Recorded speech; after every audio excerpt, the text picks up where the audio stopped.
Hello, everyone, and welcome to our podcast.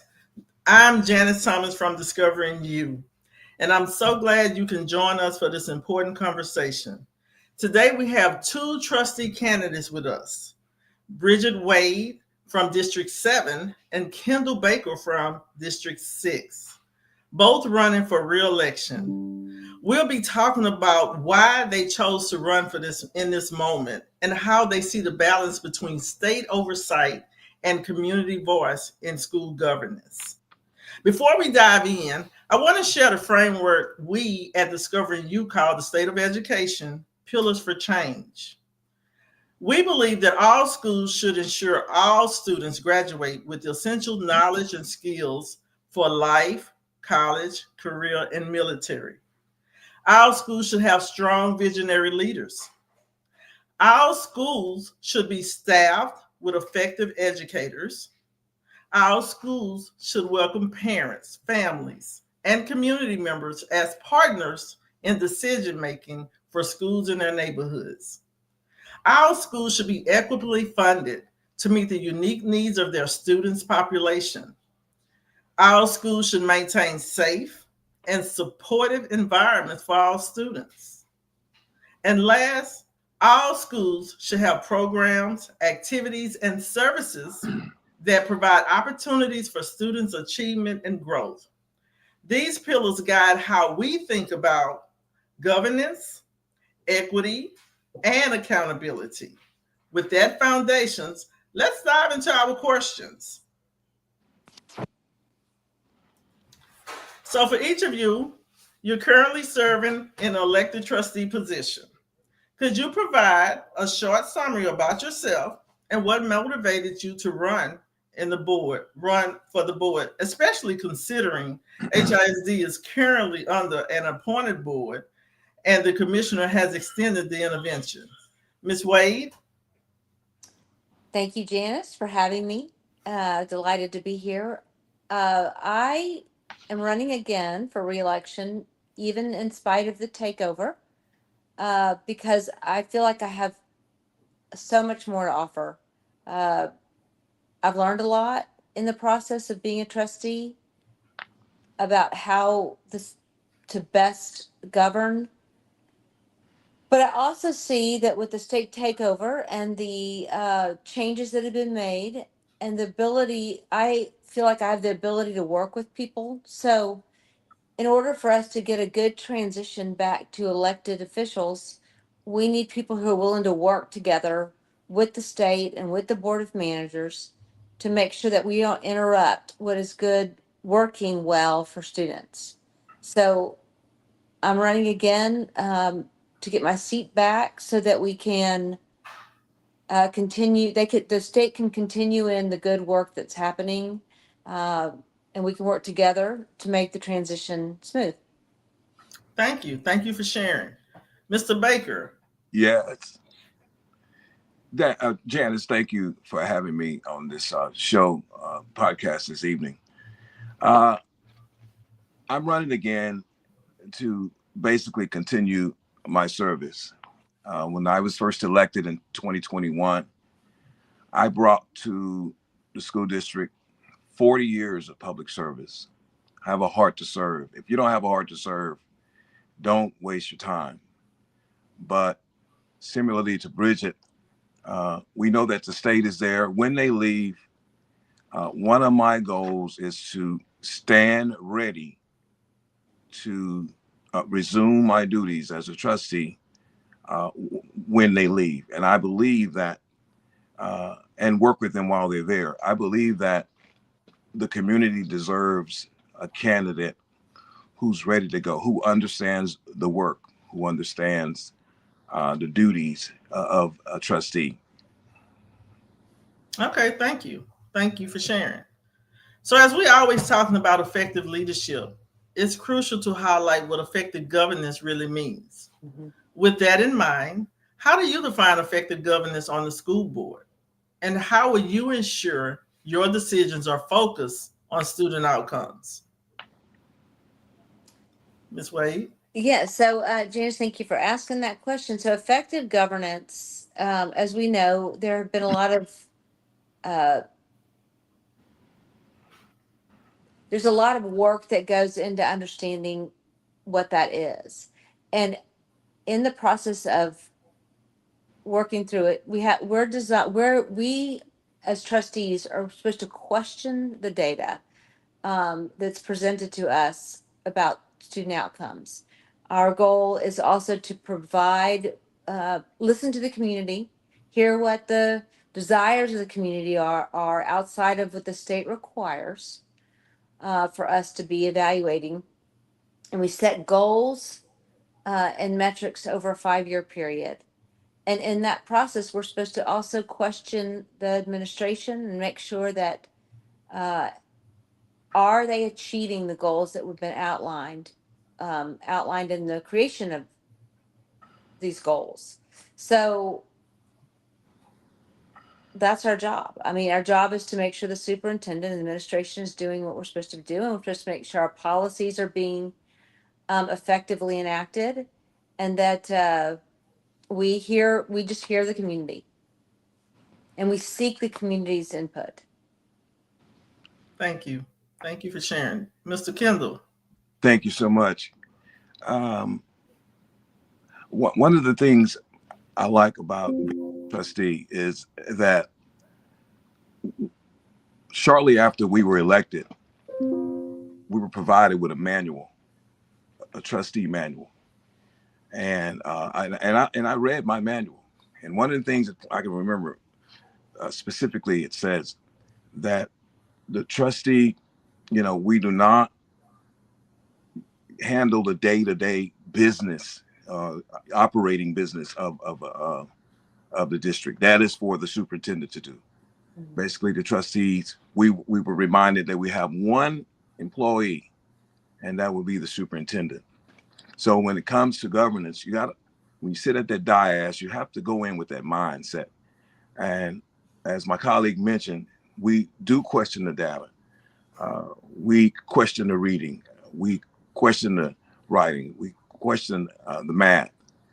And the district provided an assortment and a lot of training and a lot of resources for the trustee to equip themselves to do better governing of the school district. And so and that's just it. I stand ready to go back and resume the job that I left off. As I said earlier, I left as a sophomore, so to speak, trustee. I want to go back and finish and stand ready to do that. We don't know exactly when the state is leaving, but I believe that the community deserves someone who's ready to step up and step in and do the job of governance. It's not about us. It's about student outcomes. Thank you. Thank you. Leading to, based on what your responses, considering the importance of leadership in navigating the state intervention, let's think about how you will support both achieving and struggling campuses. What would be your approach in balancing the needs of our schools under different levels of oversight? One of my ideas in going back, and I posted it on my website, is to engage and inform the community. Engage and inform the community. And so I plan to do more of that, because parents need to know, the community needs to know. And I'm not just talking about my district, I'm talking about the community at large. Engage and inform the community of progress monitoring and student outcomes. But then you have to understand, for example, I came up in District 2, but it was North Forest at first, but now it's Houston HISD. So I know the heartbeat of that community. I know the struggles of that community. I was once a part of that struggle. I went through that, yet I made it. And so I think going back, I want to also focus on those needs of the needy communities, things that they need, and listen, as Bridget mentioned earlier, make sure that we're listening and reacting to what's going on, because there are a lot of struggling students all over the district. And like I said, I came up in District 2, and during that time, it was it was a struggle back then. And so I want to make sure that we taking care of the whole student. Okay, thank you. Ms. Wade? Well, Janice, in the state during this takeover that's been happening, as we know, the district has put a lot more of the resources towards our struggling schools, and in that, they are meeting that call to action that's been long overdue. Um, people can argue about the way they feel like it's been done, but we're seeing the results of that focused, not only financial resources, but high quality teachers and, as we know, high quality instruction. And so in this intervention, they have been dealing with the struggling campuses, and it's been pretty phenomenal. At the same time, it's very important that we don't take our high achieving campuses and bring them down to any, and not equip them with the needs that they have as well. But right now, the challenge is, how do you, going forward, I guess the challenge will be, how do you make sure that you keep budgets in line, keep those schools that are struggling financed well and supported well without taking away from our top schools. And I think it is a challenge. It's a struggle, but we can't know how to manage it until we can get all of our schools, or at least majority of our schools, up to at least a C. And then we can start working towards balancing that power of the financial aspect of it. So as a trustee, it's going to be really important to make sure that you're keeping your budget aligned with the goals for all students across all schools, whatever achievement level they are. It's going to be a Great. struggle. Mm-hmm. Right. Thank you. So when we talk about closing the achievement gaps, leadership also means addressing equity head on, just head on. And with that in mind, what do you see as the main contributors to the achievement gap? And how would you partner with families to close those gaps? Ms. Wade? So I know we've talked about it, most importantly, that, and I know this is a common conversation about effective teachers. And what is an effective teacher? And we know that an effective teacher is one that is there prepared every single day those kids come to school. So, and that is focused on the students, and the students that are struggling. How do you intervene with them immediately, as they do in the NES programs? They immediately deal with that, the struggling child or the struggling learner. And so I think that that's a critical non-starter when it comes to making sure that the equity stays in that, and the fact that there are high quality, high and highly effective teachers and staff at every school, especially in those that have the highest need. So that's going to be the key driver. Okay, thank you. Mr. Kendall? Just to continue on that note, I'm going to make sure that the superintendent is aware of our thoughts and what we think that the district needs to close the achievement gap. I think teachers are important. I also think, having the right principal is important. The staff in general is important. People that know their community. And just like with any organization, you want to have people in place that at least love what they do or like what they do. And then, because if you have a passion for what you do, it'll certainly, it'll certainly reflect in your day-to-day work. And so when you look at the achievement gap, this is such a wide question. You can go from the teacher end, you can go from the school leadership end, but then we got to make sure, as was mentioned earlier, the budget is there. The budget is balanced, and the budget across the board, making sure that we're listening to what the communities need. And what I mean by communities is, in this case, it's the school communities, making sure we're listening to principals, making sure we're listening to staff, making sure we listen to, because we have a lot of brilliant people in our district. There are a lot of brilliant people that work for Houston ISD, but we got to make sure that we're listening to them and trying to implement the many ideas that they may have.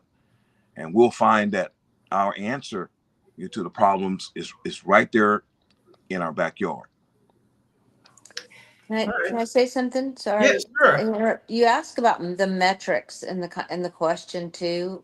Yes. And I think that I wanted to address that question because I think there's multiple metrics that can be used.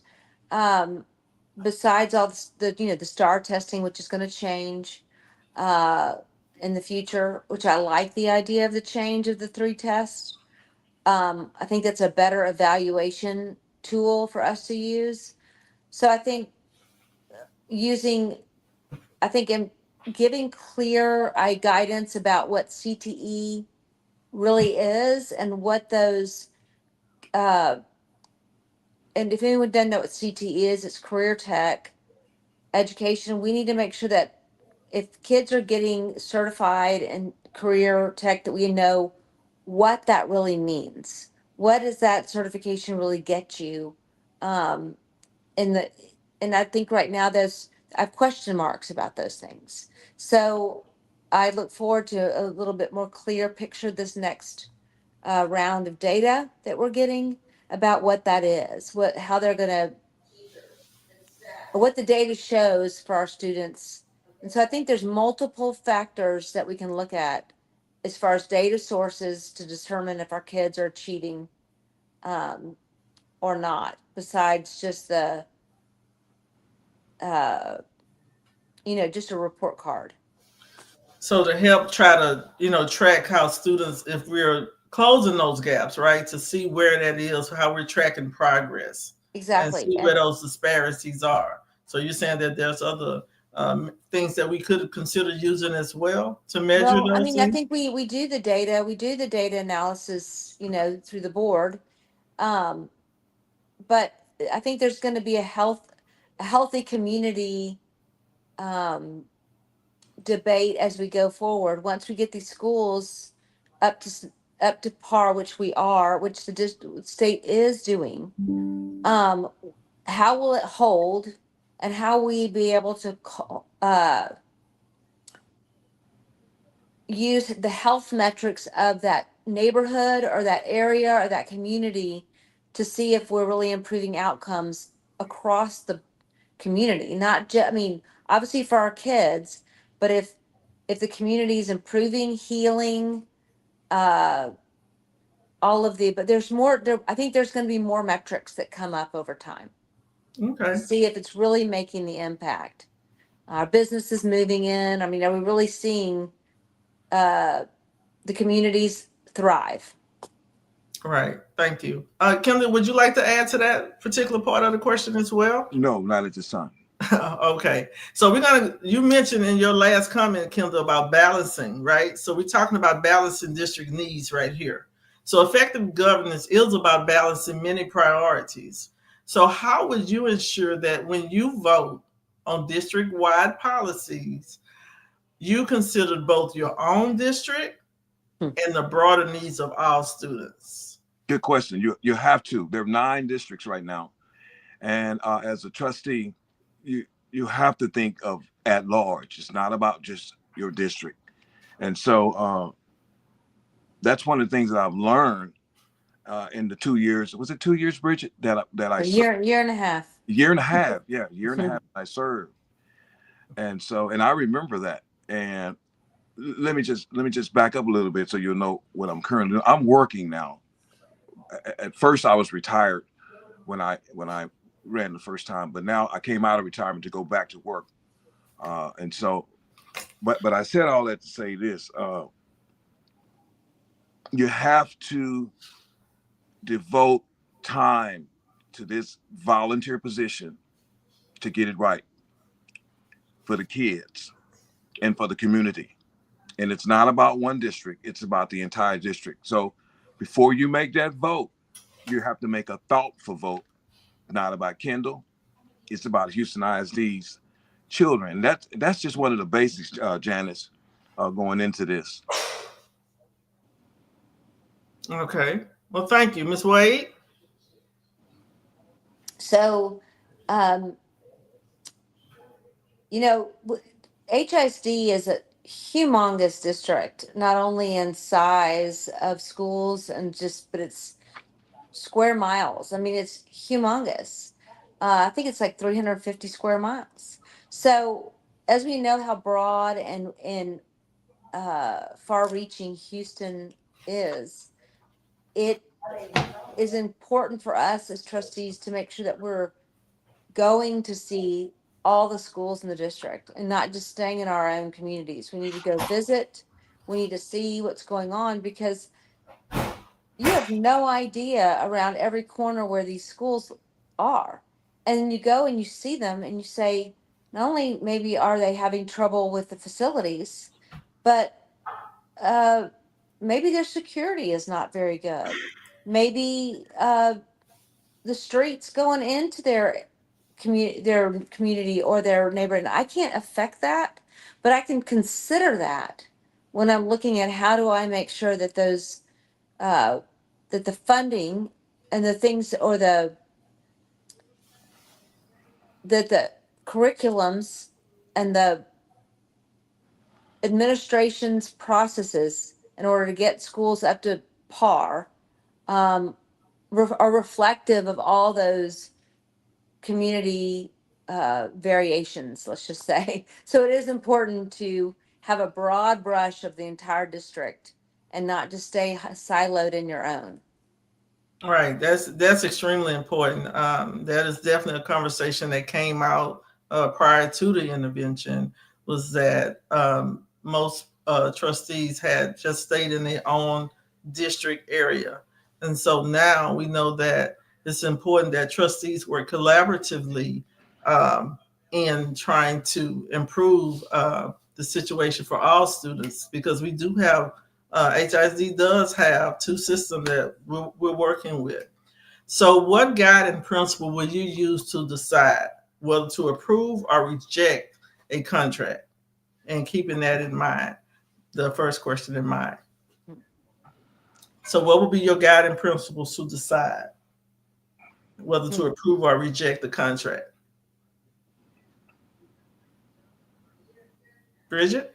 Well, I think a lot of it is understanding the history of the contract or the desire to contract for that particular uh, request. A lot of it is just understanding, like I said, the background behind it. And a lot of times you're presented with a contract that you have no idea what the history of that scenario is. And so you come to it and you go, oh, well, maybe I need to do a little due diligence so that I better understand the history of it or the desire of it in reality. And we saw a ton of contracts of which, you know, this is what you're requested to vote on. You're given it, you assume that somebody in the district has done their due diligence on this enough to bring it to you, a trustee, and realize that, you don't know. And so it's good for us to ask questions, dig in, understand um, how will this particular contract affect the the outcome of that desired interest. And so, you know, again, it's really individual, Janice. It's not a broad brush. I mean, it depends on every one has a different circumstance. is maybe a better way to say it. But it's good for us to make sure that we are doing the due diligence to understand it a little bit more holistically. Thank you. Due diligence, yes. Mr. Kendall, what would you add? Yes. I would add that you really have to be willing to put the work in from visiting schools. And I'd like to just circle back to say that I enjoyed visiting schools all over the city of Houston. And I wanted to see the school, see what was going on. And I got a lot of comments that, and we've never seen a trustee at some of the schools, you know, and so I enjoyed that. That's just part of me. When I worked for the city, I visited communities, visited civic clubs, and explained what was going on then. So it's part of my DNA to do that. When it comes to contracts, you know, just like with any huge organization, you got to do the due diligence. You have to do the read, and what you put into it is what you get out of it. If you come to a meeting unprepared, you might vote haphazardly, but the citizens deserve more. The students deserve better. And so you want to read. And there's a lot of reading. Bridget know all too well. We had to do a lot of reading. We had a meeting before the meeting. And you have to read during that meeting, and you read at your house. And so there's a lot of going into this volunteer position. And so you have to do what's right so that you can make the best decision for the students, for the schools, and for the community. And do what you promised your voters that you would do. And so you have to be willing and able to put in the work. What you put in is what you get out of it. You know, Kendall, I really appreciate you lifting up coming to the meetings prepared. I believe that is extremely important, that our community know that that's part of your roles and responsibility, things that you have to prepare for prior to these school board meetings, which is being prepared. And if you're not prepared, you know, what that look like and how that impacts, you know, your voting, you making decisions about different things. So I really appreciate you lifting that up, because I see that that's extremely important as well. How would you ensure that the decisions about contracts and spending, because that's one of y'all responsibility, is that budget, are both equitable and transparent to the public? Well, you know, it's important for us to discuss it as much as we can at the board dais. Like I said, question the thing. But if the budget is reflective of the goals enough so that it should be obviously transparent, because you should be seeing that those dollars are going as much to the classroom as anywhere else. That's where they need to be going over administrative costs. But it's important that we also have an open forum. And I know at one point they talked about, you know, the audit, keeping that audit committee not public, but we have to audit publicly. I mean, those are conversations that those who are interested need to know. Public dollars need to be well understood. And so it's important, it is critical that the trustees take seriously a budget that we don't produce. Remember, we don't produce the budget, we just approve it. But in the approval process, we have to make sure that we've asked the questions about how does this align to student achievement and student outcomes, and the goals that have been presented, that we've gone to the community to make sure that we reinforce that those, where this community would like those goals to be achieved. So yes, transparency is important, and communicating how that reflects those goals is going to be really important too. Thank you. Do you mind repeating that question?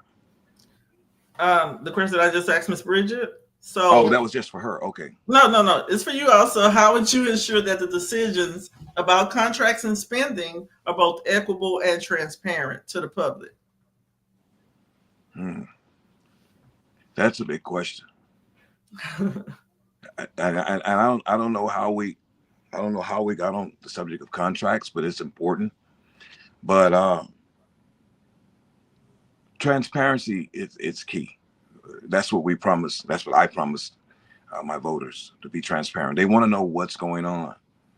And a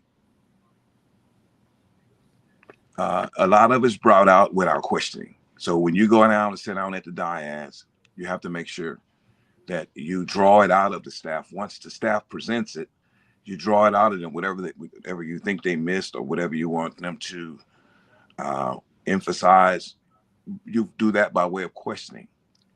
And remember, you don't get the mic all night either. You get so many minutes, so many seconds per trustee. All of this goes into the role of this position. And so in my year and a half of being there, I got kind of used to that. We had a counsel as well. We had a lawyer there that represented the trustees. So there was some information that we could share. There was some information that we could not share. And as you know, and others may know, we could not share information that goes on in closed session. That's the meeting that we had in the back room. And so as an individual trustee, I will make sure that I'm prepared. I prepare my questions. I review the contract, and the contractor list is extremely long. There are a lot of people that want to participate and do business, as they should, with Houston HISD. And so we want to make sure that when the staff presents it to us, we draw out whatever they're missing or whatever we want to emphasize by way of questioning.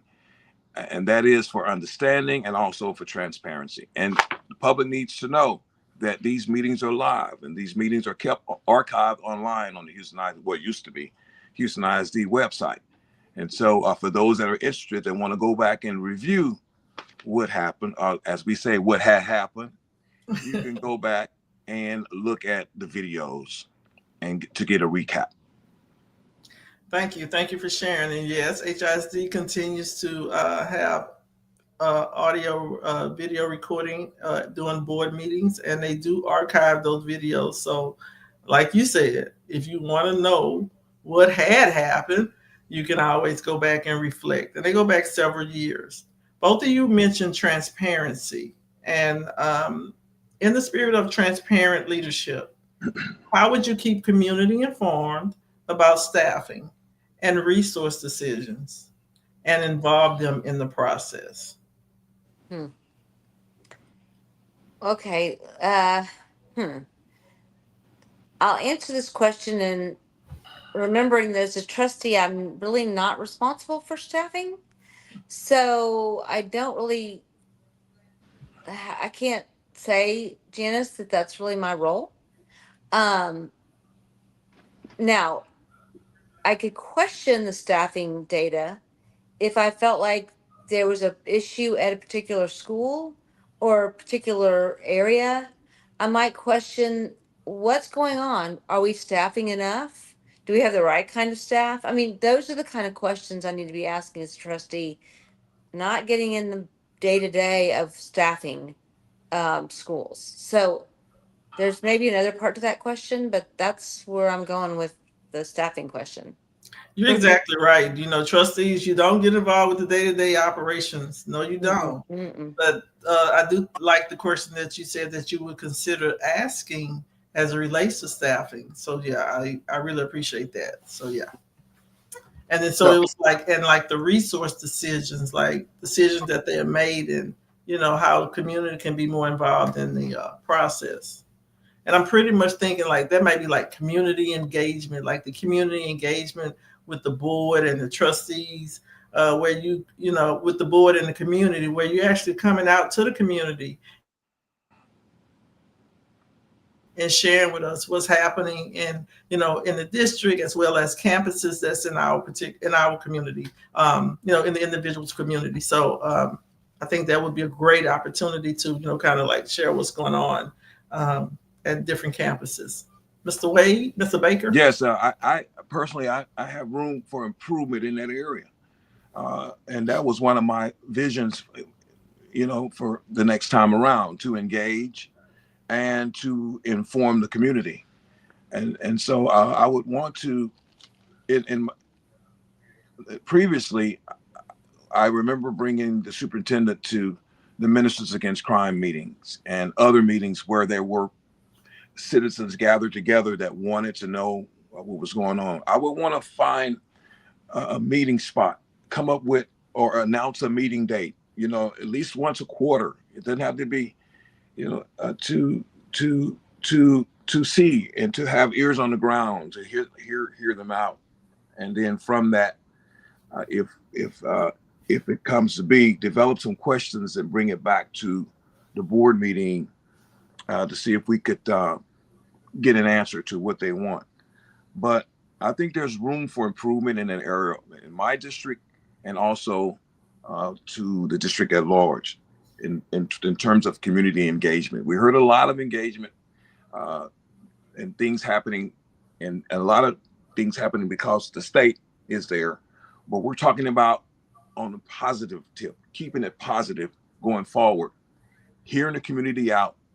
And I always had one of my traits is to get the question, hear them out, get the question, and then bring back an answer.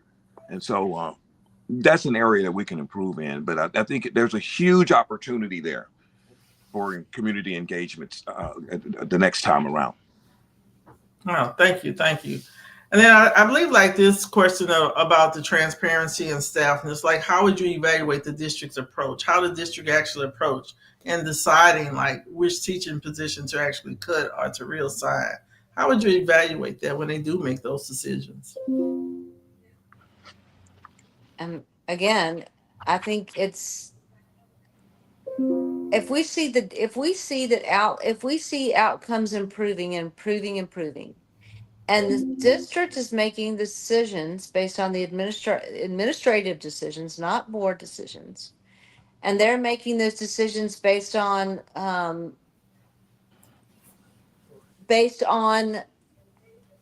the effectiveness of that staff at that school or within the district at large.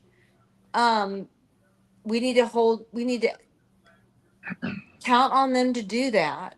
But again, if the data reflects that it's not improving the outcomes, then it's in line for us to question that. There's a place and time for them to give us the data, and then those are good questions to ask. Are we staffing well?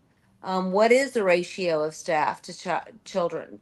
Do we feel like that's effective in all schools? Should it be the same in all schools? Should it be different in certain types of schools?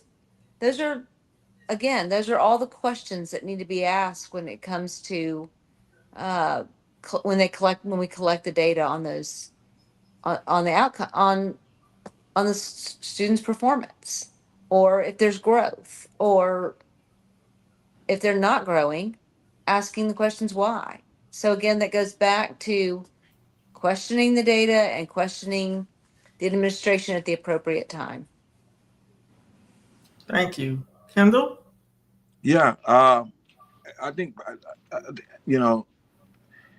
we have to stay in our lane as a trustee. And whoever's running for this seat, whoever wants to be a trustee one day, and I encourage people to volunteer because it's giving back to the community. You'll learn that there's only so much that a trustee can really effectively make happen in terms of changes, because as Bridget said, and I said in the opening, we only have one employee, and that employee is the superintendent. We don't get ourselves involved officially with the day-to-day operations of the district. Now, we can voice our opinions as a community member. We're not just, we still have freedom of speech. We could sympathize and show empathy with those that are suffering, but we cannot make official decisions on that because it's made clear in the rules and regulations and by our attorney that we have to stay in our lane. So as Bridget said, an intelligent trustee would devise questions around the data that is presented. And that's when you have to take your time out. Either you're going to sit on the dais and be quiet, or you're going to think about a constructive, intelligent question to ask, to pose around that. You go around, but you'll get the same answer if you ask that question. and then the public will then be made aware of the actions of the superintendent. Thank you. I really thank you all for answering the question. In light of recent legislative requirements emphasizing school board engagement and community, could you share what you have been doing or you plan to do to increase community engagement and keep families informed about the status of their schools? Bridget? So as it stands, I try to go to as many things as I can in the community, in my community, um, to listen to what the heartbeat of the community and the business community, as well as the parent communities where I can, and go just be present. My phone's always available. People text me. It's there's multiple ways you can do that, Janice. But as far as keeping people, I do a little newsletter to the people that have signed on to my, keep them updated on the data with a little newsletter that I send out. And a lot of people appreciate that. I will continue that. I do that probably once a quarter, maybe sometimes twice, just to give people an update. And then if people ask me to come and visit their school or talk to their uh, group or their breakfast club or whatever it is that's going on, I'm always going, always available. So I think for us, it's really important that people understand, and like Kendall and I keep trying to say, is that we are we are specifically told what we can and cannot do. There are certain boundaries of which we have. People need to understand that I cannot control your particular school. I cannot control your principal. I cannot control the carpool line or any of those things. That is not in my lane. But I can, if there's an overarching issue that's affecting my district or multiple schools around town, at that point, it rises to the occasion to ask the administration what is going on. So I think it's when an overarching issue affecting multiple campuses or multiple schools, that's when you bring it to the attention of the administration. But the day to day, but no, to your question, how do I keep people informed? Doing what I'm doing, and that's being out in the community, going to as many things as I can, subscribing to my little newsletter that I send out. Thank you. Kendall? As I stated earlier, I wasn't working the first time I was a trustee, but I'm working now. I ran again with the understanding that community engagement is very important. So I will continue to go to evening civic club meetings. A lot of them are held in the evenings, or any other meeting I could attend. I'm on this meeting today with you in an effort, not only because I'm running, but to keep the community aware of what's going on now. It's things like this. I have other invites, and if I'm able to attend, I will. It's what you put into it. You got to be willing to put into it, tired or not. You got to be willing to put into it because the community deserves. And the public should know that I am still an elected trustee. I'm running for re-election.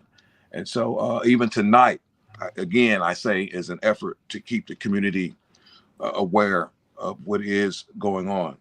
But just to be more specific, again, I emphasize community, civic club meetings, continue to go to evening business meetings, whatever it takes. And my current manager already told me that he supports me enough that I may be able to continue to attend the school board meetings whenever we resume our activities. Again, I really appreciate this conversation with you all. It is so important that communities, it doesn't matter which district that we're in, whether it's 1, 9, 5, it just does not matter. Have understanding about what your role and your responsibility is as a school board member.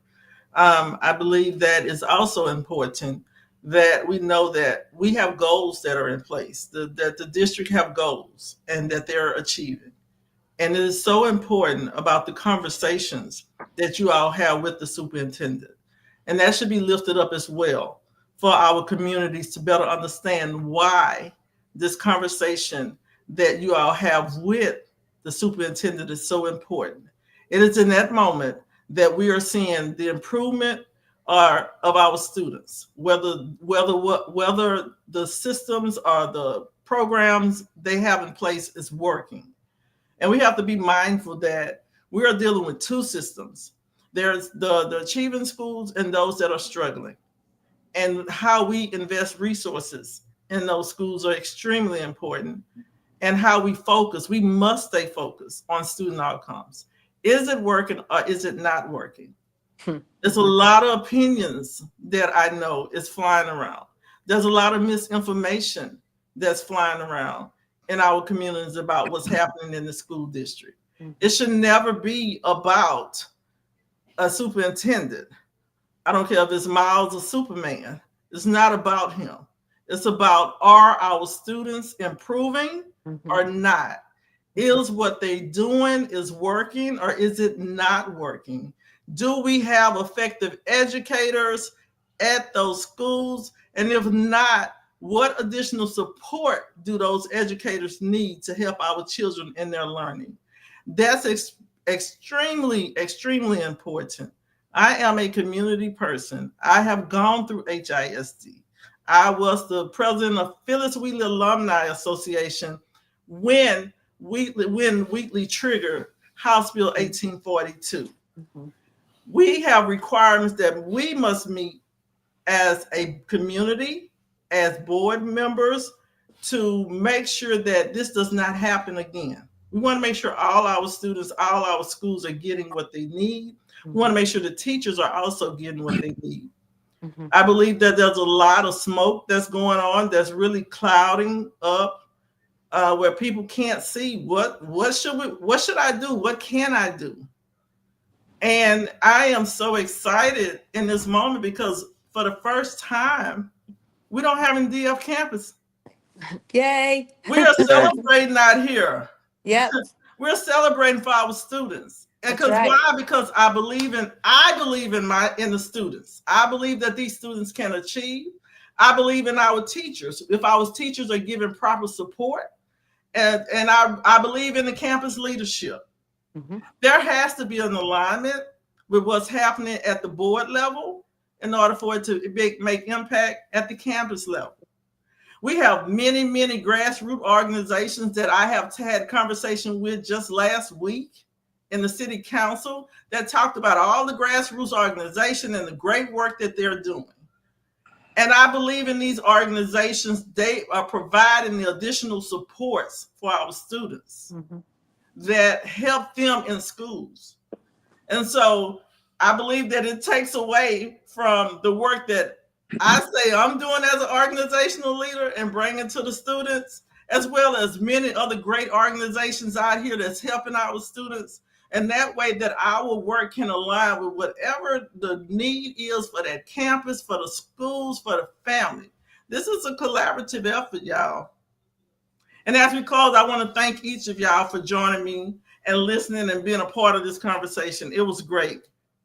There's so many challenges in our district, but we have earmarked which one we're going to focus on right now, which is extremely important. It's not about you. It's not about me.